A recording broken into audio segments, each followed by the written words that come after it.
que estou pregando para você nestas semanas não é algo que Deus queira fazer por você, é algo que Deus lhe disse para fazer.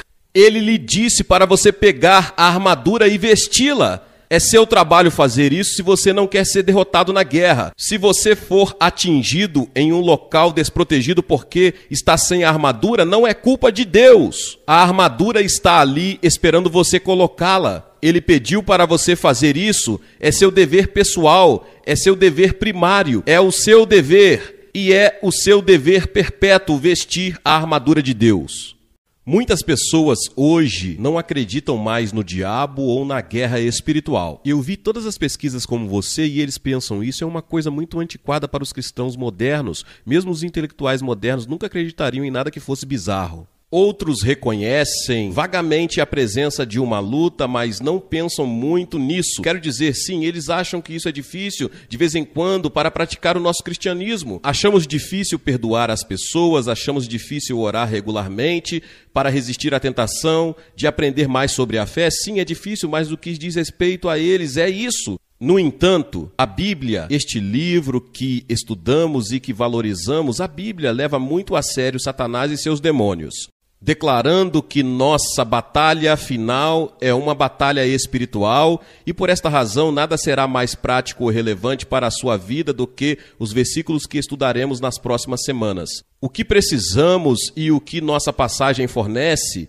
é uma avaliação realista tanto da luta que estamos engajados quanto das armas que possuímos para sermos vitoriosos. Esses são de fato os termos do engajamento. O capítulo 6, verso 10, começa com um chamado à batalha. Para você entender que isso não é apenas David Jeremiah falando aqui, pensei em repassar algumas dessas escrituras para você e apenas deixá-la vê-las comigo na tela. Eu as lerei e você seguirá versículos como 1 Timóteo 6,12. Combata o bom combate da fé. Apegue-se à vida eterna.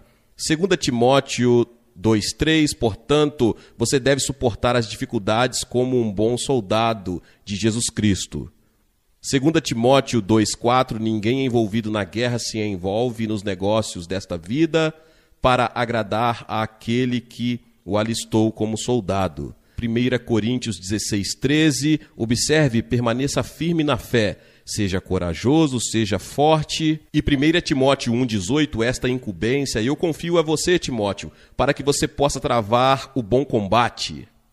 Agora, palavras como essas me parecem ser claro e inconfundível. Elas nos ensinam a lição.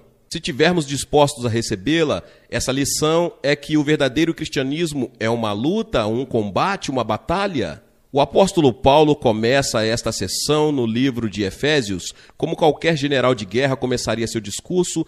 Ele motiva suas tropas, incutindo confiança em seus corações durante séculos. Muitos membros de unidades militares fizeram isso. Você não sabe, por exemplo, os cruzados gritaram céu. Finalmente, os soldados franceses gritaram pelo rei e pela França. E o grito de Paulo aqui é ser forte. Finalmente, meus irmãos, sejam fortes no Senhor e na força do seu poder. Esta é a palavra de encorajamento de Paulo ao lembrar seus leitores que nosso poder é um presente de Deus. Não somos convidados a entrar na batalha sozinhos, sem qualquer força. Meus irmãos, nesta guerra que lutamos, sejam fortes no Senhor e na força do seu poder. A tradução de Filipenses coloca desta forma: sejam fortes não em si mesmos, mas no Senhor, no poder do seu recurso ilimitado. O cristão não é ordenado a ser corajoso em sua própria força, mas a ser encorajado pelo poder do outro, e que o outro é Jesus Cristo.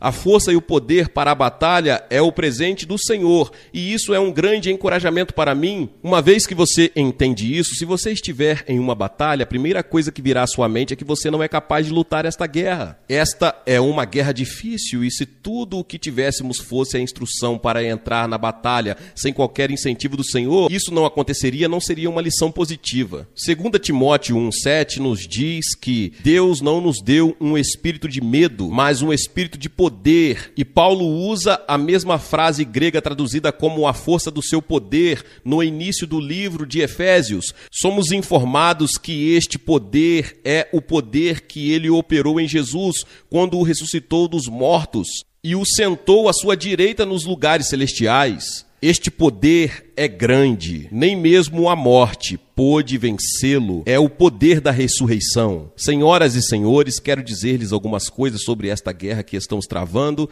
Às vezes é difícil descobrir onde realmente está o inimigo. Ele nos persegue e vem contra nós quando menos esperamos. Na guerra espiritual é mais assim do que uma guerra convencional.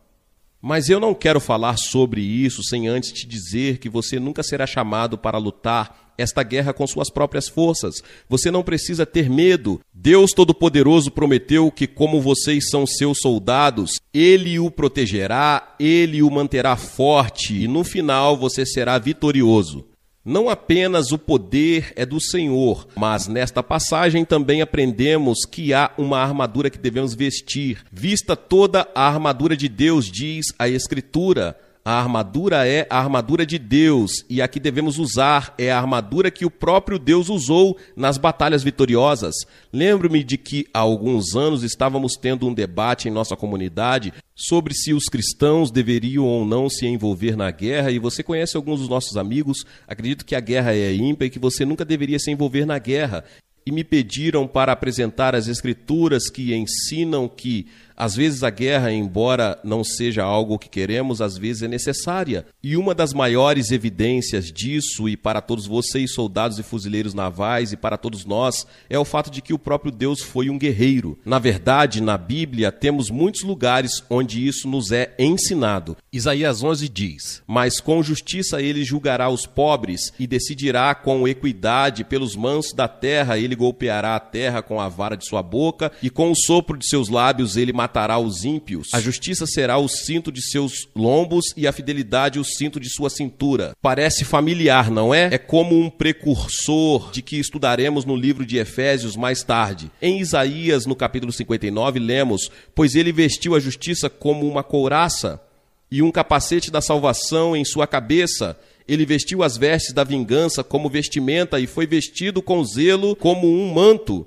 A Bíblia nos diz que o que nos será solicitado a fazer ao vestirmos toda a armadura de Deus é exatamente o que o próprio Deus faz quando ele vai para a batalha. Ele está nos dando sua própria armadura para esta luta e não precisamos nunca desanimar. Temos Deus ao nosso lado e temos sua armadura que devemos vestir para a guerra. E o chamado aqui é para ser forte no meio de uma batalha. E esta é uma palavra que também vem a nós ao longo das Escrituras. Lembro-me de uma das minhas passagens favoritas no livro de Josué, onde somos informados 3 vezes em 5 versículos para sermos fortes. Foi dito para ser forte e corajoso. Seja forte e muito corajoso. Não ordenei que você fosse muito forte e corajoso? Não fique aterrorizado, não desanime. E Josué estava prestes a liderar o povo de Israel contra os inimigos desconhecidos de Canaã, e ele estava com medo. O chamado para ser forte não é novo. Todo cristão em todas as épocas, independentemente de idade ou maturidade, é chamado pela palavra de Deus para ser destemido, deixar o medo ou suas próprias inadequações afastá-lo da batalha. Não é aceitável de acordo com a Bíblia. Deus promete fortalecê-lo com o poder dele, que é um dom, e ordenou você a usar isso. Faz parte da bênção de ser um soldado e seguir ao Senhor. Seu poder é um dom de Deus e sua perseverança é garantida. Observe o que diz o versículo 11: "Vista toda a armadura de Deus para que você seja capaz de se opor às artimanhas do diabo." Agora estamos travando uma batalha na vida hoje contra as artimanhas do diabo. Essa não é uma palavra que usamos muito na nossa cultura, então deixe-me dizer o que significa a palavra artimanha. Significa conduta organizada, planos de guerra ou estratégia ou metodologia. E a Bíblia nos ensina que Satanás está atacando as vidas e as causas que derrotariam seus planos. E é por isso que todos nós que somos cristãos sentimos tanto o efeito da presença de Satanás presente. Satanás não está atrás daqueles que pertencem a ele, ele está atrás daqueles que querem derrotá-lo. Satanás não vai incomodar as igrejas onde não pregam a palavra de Deus. Satanás não vai incomodar as pessoas que ele já tem ao seu lado, aqueles que não conhecem a Cristo, mas Satanás concentra seus esforços em pessoas como eu e você. Esse é o seu propósito. Ele não quer fazer nada para perturbar aqueles que já têm em sua equipe. Seu objetivo é afogar a influência dos homens e mulheres que afirmam conhecer Jesus Cristo. E a Bíblia diz que ele tem uma estratégia para fazer isso, ele tem um método para fazer isso. A palavra artimanha significa que ele já traçou uma estratégia para conseguir. Eu, pessoalmente, acredito que Satanás tem uma estratégia para cada um de nós, que ele conhece nossas fraquezas, ele conhece nossos pontos fortes e nada o impedirá se achar que pode nos vitimar para seus próprios propósitos. A Bíblia diz que devemos vestir toda a armadura de Deus. Não nos diz para vencer a guerra, porque Cristo já venceu, já derrotou Satanás na cruz. Mas somos instruídos a permanecer firmes na batalha. Olhem para suas Bíblias novamente no capítulo 6 e quero que vocês observem algo em Efésios no verso 11. Que vocês possam suportar. Efésios 6,13, que vocês possam resistir no dia mau. Efésios 6,13, tendo feito tudo para resistir. Efésios 6,14, permanecer firme. Portanto, 1, 2, 3, 4 vezes, informados para permanecermos firmes.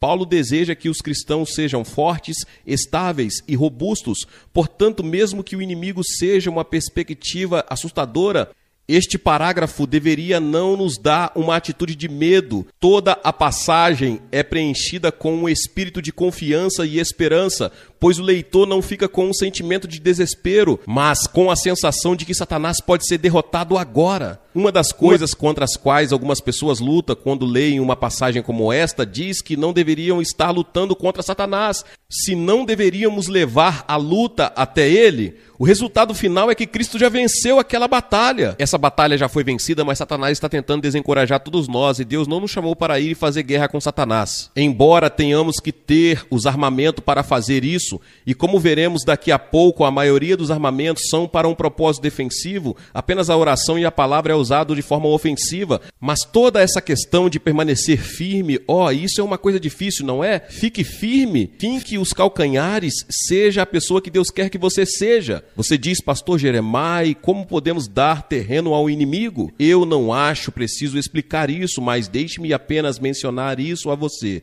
Quando sabemos o que é certo e comprometemos que em nossas mentes, a fim de nos entregarmos a algo que queremos fazer, cedemos terreno ao inimigo. E por razões de nosso próprio conforto, ou talvez até por medo, adiamos nossa obediência. Abrimos a porta para o inimigo nos atacar. A Bíblia diz que devemos permanecer fortes, permanecer firmes e resistir contra ele. Não precisamos derrotá-lo, ele já está derrotado, mas nós precisamos se opor às suas tentativas de nos tornar motivo de chacota entre os outros. A Bíblia diz que devemos ser sóbrios e vigiar, porque o diabo ele é como um leão que ruge, procurando quem possa, e a palavra é devorar. O que você acha que é o desejo de Satanás para você e para mim? O que você acha que é? Eu vou te dizer o que é que ele quer nos devorar. Ele quer principalmente devorar nossa influência para Cristo. Ele quer ver mudar quem somos para que não tenhamos mais nenhum poder de compromisso ou testemunho. Ele quer que caiamos em coisas carnais que destroem nossa capacidade de defender o Senhor. É isso que ele está procurando fazer. Se entendêssemos como deveríamos entender, não deixaríamos colocar um dedinho do pé na porta de nossas vidas. Palavra de encorajamento. Então, há uma palavra de explicação no versículo 12, pois não lutamos contra carne e sangue.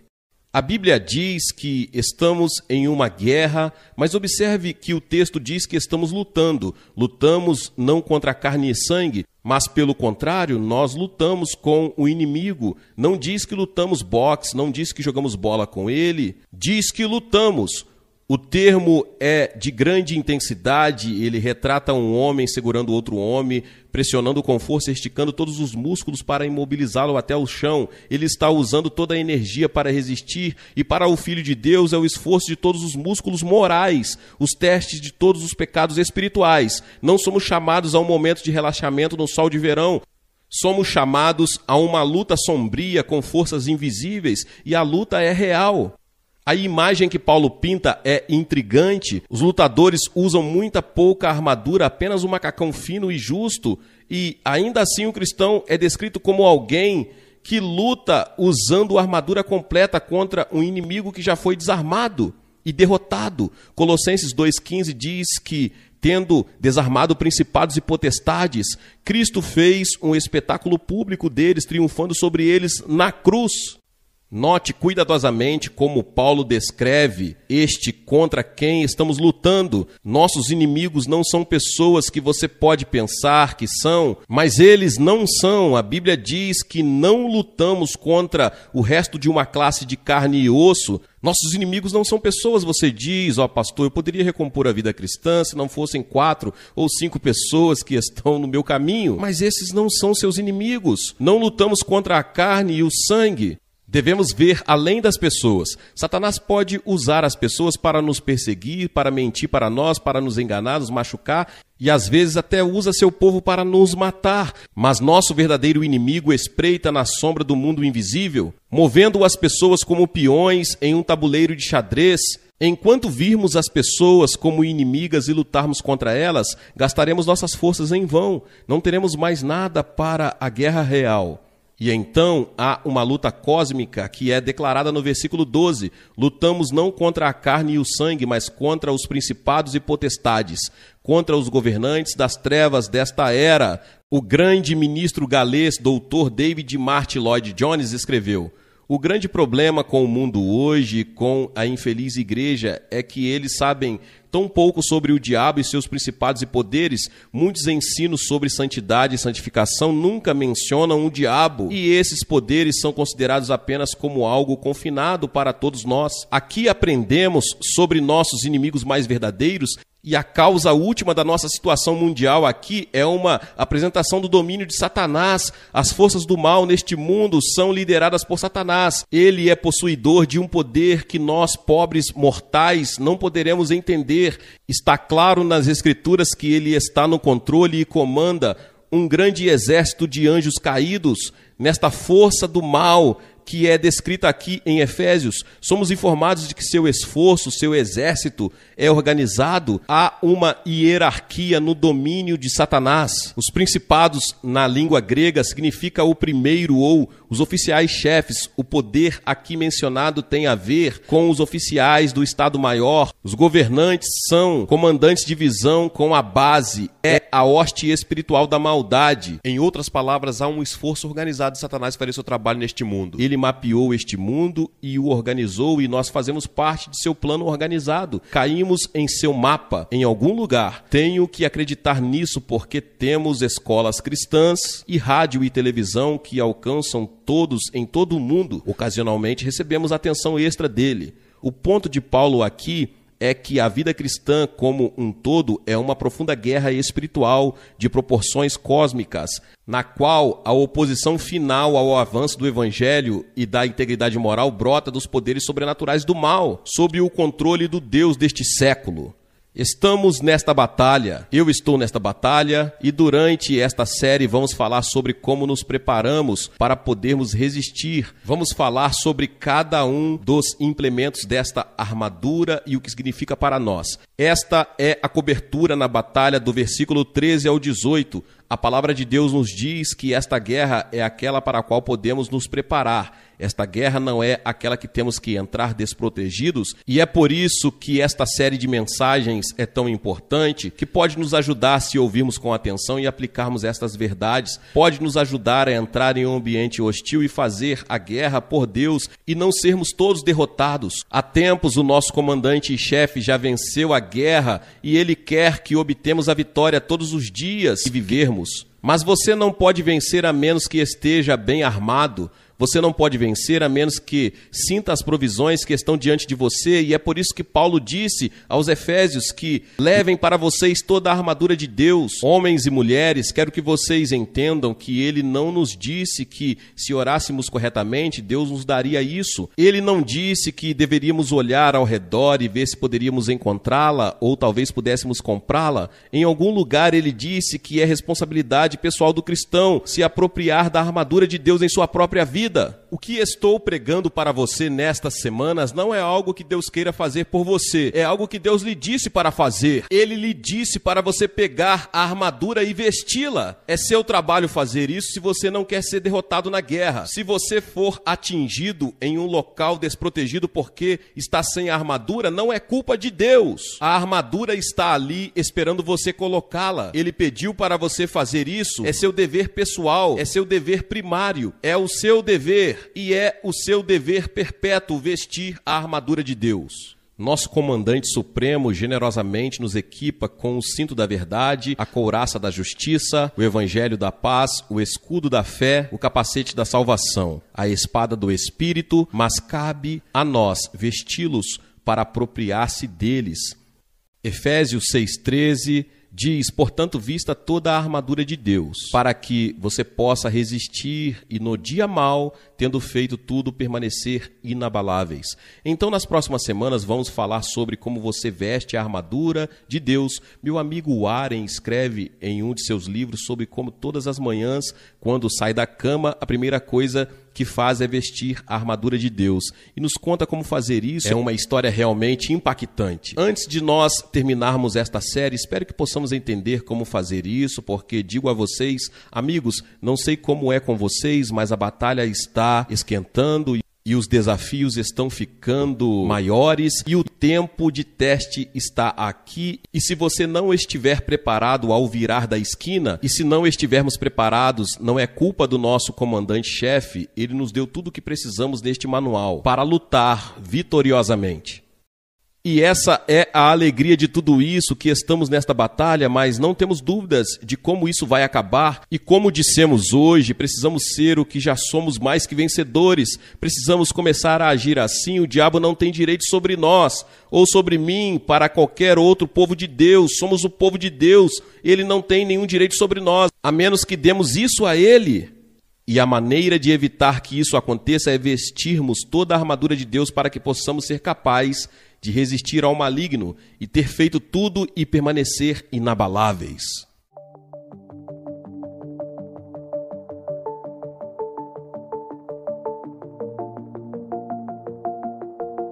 Satanás e seus demônios estão lá e estão atirando dardos contra o povo de Deus. E se não tivermos o escudo da fé, que estudaremos um pouco mais tarde, não seremos páreo para a sua artilharia. Quando Satanás se apoderar de alguém que tem influência, ele devora a influência deles.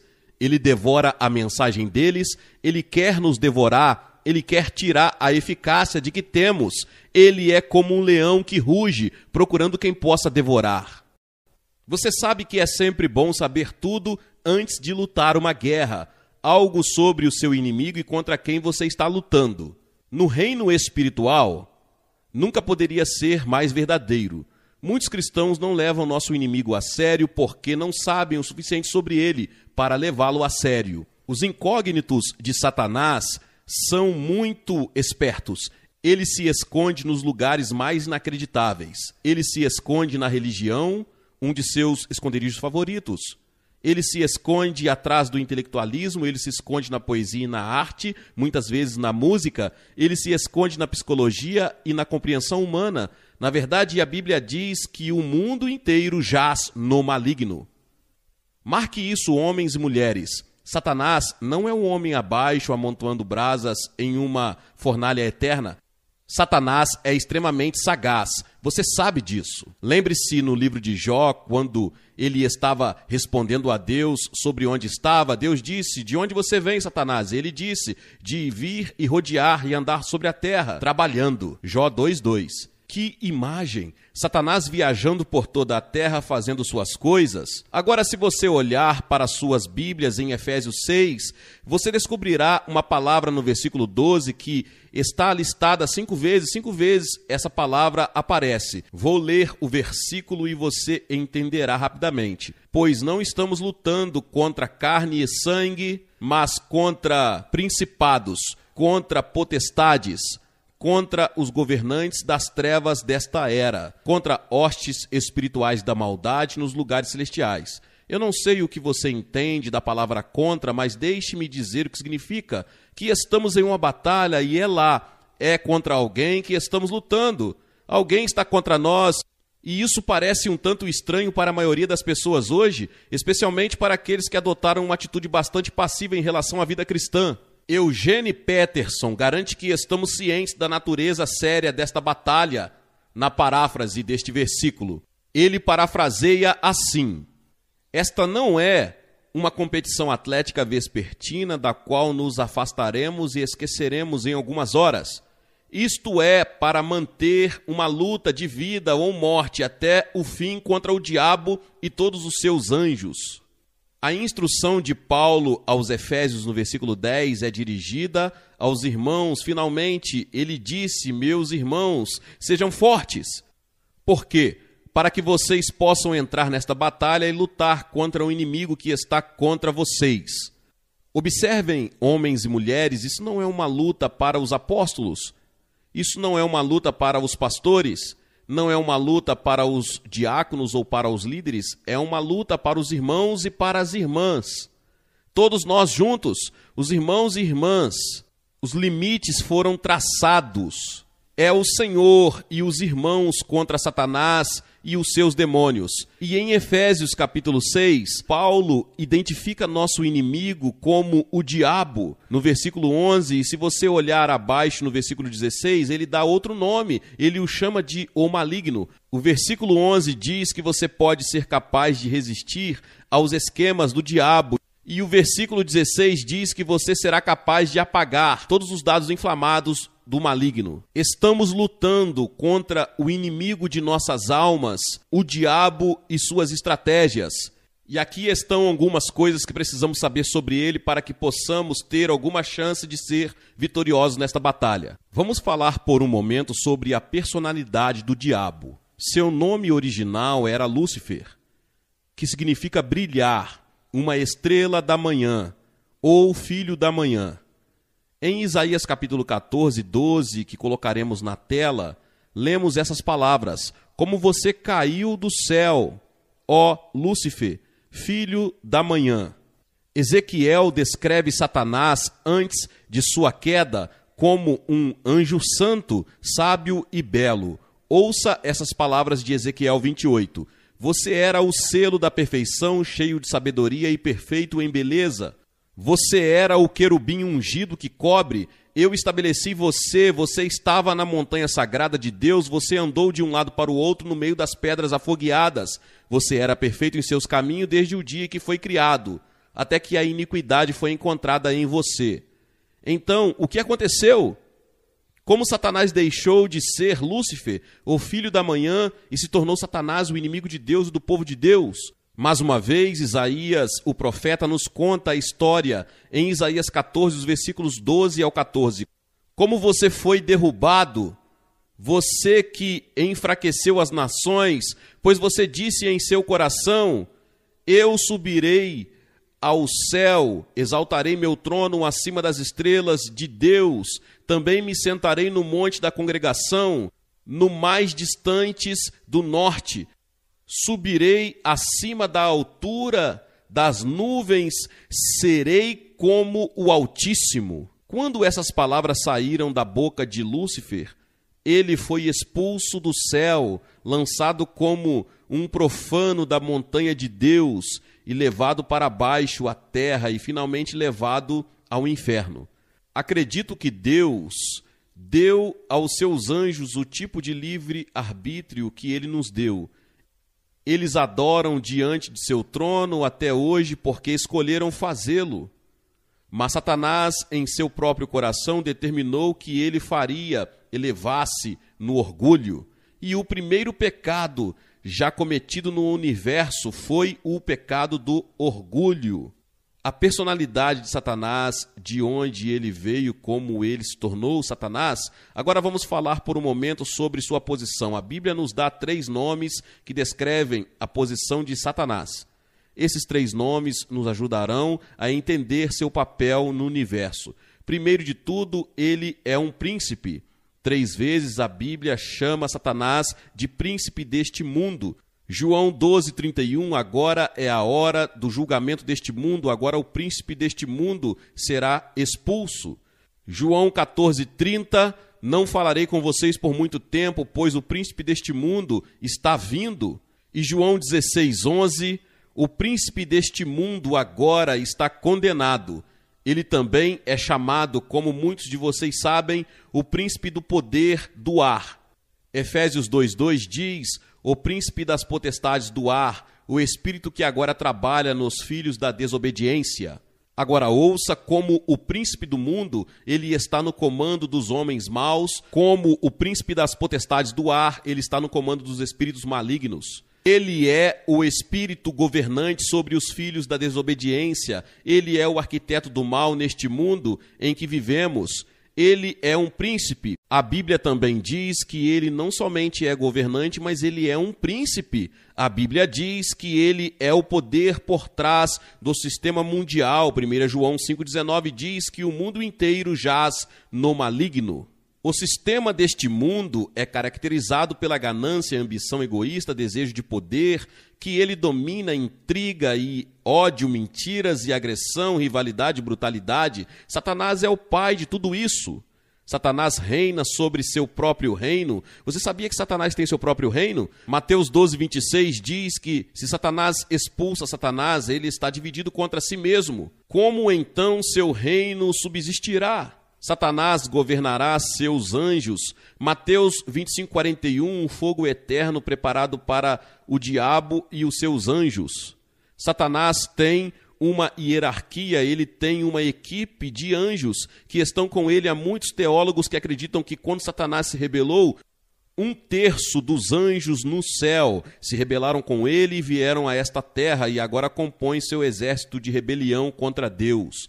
Satanás não é apenas uma pessoa má e solitária em algum lugar do mundo. Satanás é o chefe de seu próprio reino, ele tem hierarquias de principados, poderes e anjos e demônios, e ele governa tudo. Ele é o governante do mal no mundo hoje. E então a Bíblia diz, por mais estranho que seja, que ele é um Deus. Ele não é apenas um príncipe e um governante, ele é um Deus.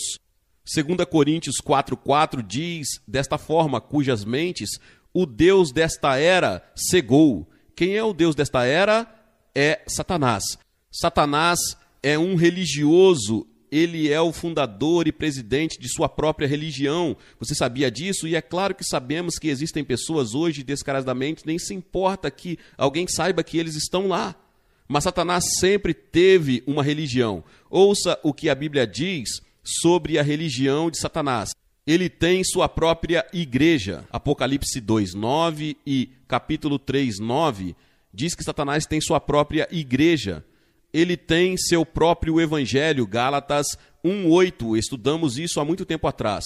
Satanás tem seus próprios ministros. 2 Coríntios capítulo 11, versículo 15, ele tem sua própria doutrina. De acordo com 1 Timóteo 4 e versículo 1, ele tem sua própria mesa de comunhão e seu próprio cálice. 1 Coríntios 10, 20 e 21, ele tem sua própria igreja, seu próprio evangelho, seus próprios ministros, sua própria doutrina, sua própria comunhão. Ele tem sua própria religião. Satanás sempre fez seu melhor trabalho nos círculos religiosos. Ele é um Deus. Ele é o Deus desta era.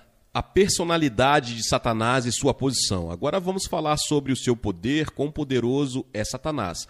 A Bíblia diz que os homens são mantidos cativos pelo poder de Satanás, até serem libertos dele pelo poder do Salvador. O mundo é mantido cativo por Satanás. Em 2 Tessalonicenses 2:9, lemos o funcionamento de Satanás. Veio com todo o poder, sinais e maravilhas mentirosas.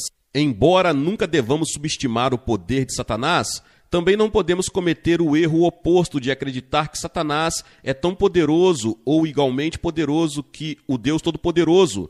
Satanás não é e nunca será onisciente e todo-poderoso.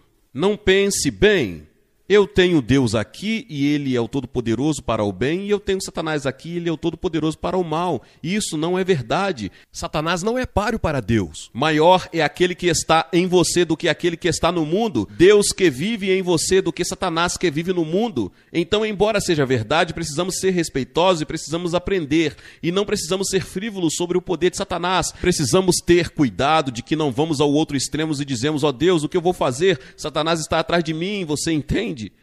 Agora deixe-me contar a você sobre seus propósitos. O que Satanás quer fazer, e isso é muito interessante porque explica muitas coisas que acontecem nos círculos religiosos. Aqui estão algumas de suas estratégias mais eficazes. Em primeiro lugar, Satanás é o grande enganador. Diga comigo, Satanás é o grande enganador. João 8,44, lemos estas palavras: você é de seu pai, o diabo, e os seus desejos do seu pai que você quer realizar. Ele foi um assassino desde o início e ele não permanece na verdade porque não há verdade nele. Quando ele fala uma mentira, ele fala dos seus próprios recursos, pois ele é um mentiroso e ele é o pai da mentira. Satanás é o pai da mentira, ele é o grande enganador. Apocalipse 12:9 diz: então o grande dragão foi expulso, aquela antiga serpente chamada Diabo e Satanás que enganava o mundo inteiro. Você já parou para perceber o poder de engano satânico? Você já conversou com alguém e está tentando ajudá-lo a entender o que Deus fez por ele, como ele o ama, como ele deu seu filho? Parece que tem uma cegueira na frente. Eles não entendem, talvez não queiram, mas foram enganados pelo inimigo. Isso é o que Satanás faz principalmente. Ele é o enganador, ele começou seu trabalho no jardim. Lembre-se de que quando ele enganou Eva para que Eva enganasse seu marido, e o pecado nasceu no jardim, como lemos nos primeiros capítulos de Gênesis. Satanás, como um enganador, é o grande falsificador, ele é o grande imitador. Você sabe o que Satanás faz? Ele faz tudo o que Deus faz. Ele tenta fazer tudo o que Deus faz. Ele quer ser como Deus. Lembre-se de que ele disse que ele queria ser como o Altíssimo. Então, quando você observar Satanás em sua obra hoje no mundo, você não deveria se surpreender com isso. Tudo o que o Senhor fez, Satanás tenta fazer. Agora, a segunda coisa que Satanás faz, ele não é apenas o grande enganador, mas observe isso, ele é o grande divisor. Agora ouça isso, igreja, ouça isso. Eu ouvi algumas das histórias que vocês me contaram sobre lugares que esteve em igrejas e houve uma grande divisão, onde aconteceram coisas que destruíram a paz e a unidade do corpo de Cristo. Deixe-me dizer a você, quem faz isso, quem está por trás de tudo isso é o próprio Satanás. Você sabe como eu sei disso? Porque essa é uma de suas principais estratégias. Você sabe a primeira coisa que Satanás fez depois de que ele caiu? Ele dividiu os anjos. Foi isso que ele fez. Ele pegou alguns dos anjos, ele os tirou do seu lugar na adoração a Deus. Ele divide amigos, seguidores e reúne pequenos grupos, igrejas e igreja pessoal através do veneno da divisão que circula no sistema e depois encontra uma saída na língua. Ele é o grande enganador, ele é o grande divisor, ele é o grande destruidor. O apóstolo João chama Satanás de Apolo, que em grego significa destruidor, e esse nome cabe ao diabo enquanto ele procura destruir a obra de Deus. Como ele nos destrói antes de tudo? Ele apenas tenta nos destruir através da adversidade. Você sabe que se Satanás pode atrapalhar você, ele pode causar estresse. Tessalonicenses 2,18 diz: quisemos visitá-los, eu mesmo, Paulo, o quis, e não apenas uma vez, mas duas. Satanás, porém, nos impediu. Você sabia que Satanás atrapalha? Você sabe, às vezes você está tentando servir ao Senhor de todo o seu coração, você está fazendo tudo o que pode, você corre contra esta parede, e você quer saber o que é isso no mundo. Bem, eu não sei o que é com certeza, mas pode ser Satanás quem está atrapalhando você. Ele tenta nos destruir através da adversidade, às vezes ele nos destrói focando no caminho do que Deus está tentando fazer em nossas vidas. Número 2, às vezes ele tenta nos destruir por ataque direto. Em Efésios 6,16, lemos essas palavras: acima de tudo, pegue o escudo da fé, e com o qual você pode apagar todos os dardos inflamados do maligno. Satanás e seus demônios estão lá e estão atirando dardos contra o povo de Deus. E se não tivermos o escudo da fé, que estudaremos um pouco mais tarde, não seremos páreo para a sua artilharia. Quando Satanás se apoderar de alguém que tem influência, ele devora a influência deles. Ele devora a mensagem deles, ele quer nos devorar, ele quer tirar a eficácia de que temos. Ele é como um leão que ruge, procurando quem possa devorar. Agora não sei o que você faz quando ouve tudo isso. Espero que você esteja sobrecarregado com esse inimigo a ponto de ouvir as mensagens que surgirão nas próximas semanas. Você está absolutamente, totalmente indefeso e sem esperança para lutar contra o inimigo. Se você não usar as estratégias que são apresentadas para nós na palavra de Deus, você não será páreo para o inimigo. Mencionei a vocês que às vezes os pregadores na televisão falam sobre colocar Satanás sob autoridade. Eles vão dizer isso a Satanás e aquilo. E eu direi a você que é melhor você ser. Tenha certeza de que você está cheio do Espírito de Deus quando você começar a falar assim. Eu não me importo com quem você é ou no que você acredita. O único poder que você tem contra o inimigo é o poder que você tem em Jesus Cristo. Olhe novamente para a sua Bíblia e observe o que ela diz. Finalmente, meus irmãos, sejam fortes no Senhor e na força do seu poder e vistam toda a armadura de Deus. Você não pode lutar contra Satanás na carne. Talvez essa seja a razão para tanta derrota e desânimo entre o povo cristão. Sua única esperança é vestir a armadura do próprio Cristo. Nas próximas semanas, nós iremos explorar todas as peças da armadura que devemos assumir. Observe novamente, diz, vista toda a armadura de Deus para que você possa ser capaz de resistir aos ataques do diabo. E é isso que vamos fazer, vamos aprender como vestir toda a armadura de Deus. Examinaremos o que cada peça da armadura significa para nós e como ela funciona em nossa estratégia espiritual, porque aprenderemos como podemos ser vitoriosos no poder de Cristo sobre o inimigo que procura nos destruir e nos dividir. Uma amiga minha, sabendo que eu falaria sobre Satanás neste fim de semana, me deu um devocional que ela e seu marido estavam lendo em uma revista que tem devocionais para todos os dias, e isso saiu na revista trimestral. Ouça essas palavras. Há uma convenção mundial de demônios. Satanás falou com eles e disse que enquanto os cristãos permanecerem perto de Deus, não teremos poder sobre eles. Então aqui estão 12 coisas que você pode fazer para obter vitória sobre os cristãos.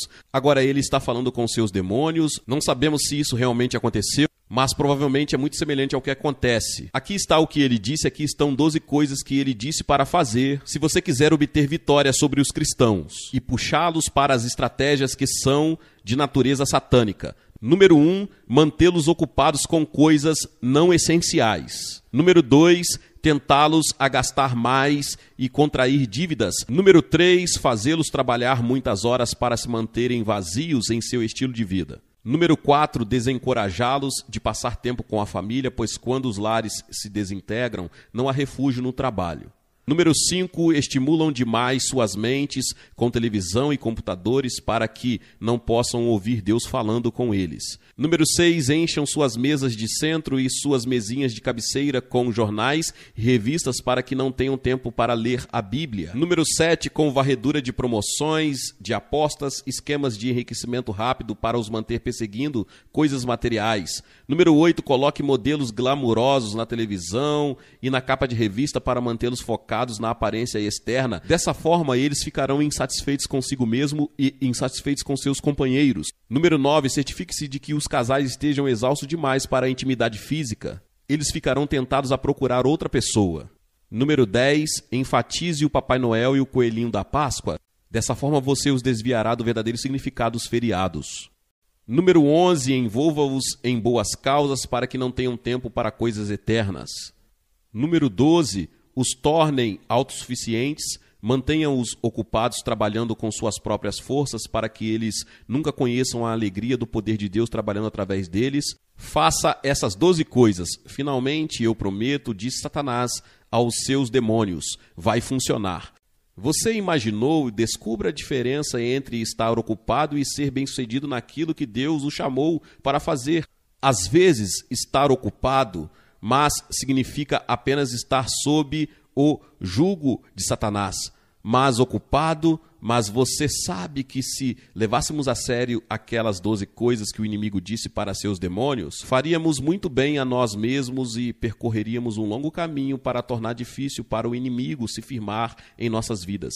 E se você não seguir as Escrituras e não vestir toda a armadura de Deus, se eu não seguir as Escrituras e não lidar com Satanás seriamente, ele tem todos os motivos para querer devorar a influência que eu tenho, a influência que você tem. Não somos suficientes para lutar contra ele em nossa força, em nossa própria força. Mas Deus é capaz que não permitirá que você seja tentado acima de que você possa suportar, mas com a tentação também abrirá um caminho de fuga para que você possa ser vitorioso.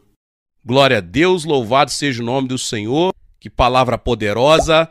Talvez você chegou até aqui e ouviu esta palavra e ainda não é inscrito aqui no canal.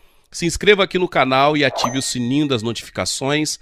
Todos os dias são postados vídeos abençoados aqui no canal para te abençoar. Deixe também o seu like e não se esqueça de compartilhar esta palavra com mais pessoas. Meus irmãos e minhas irmãs, nos vemos nos próximos vídeos. Amém.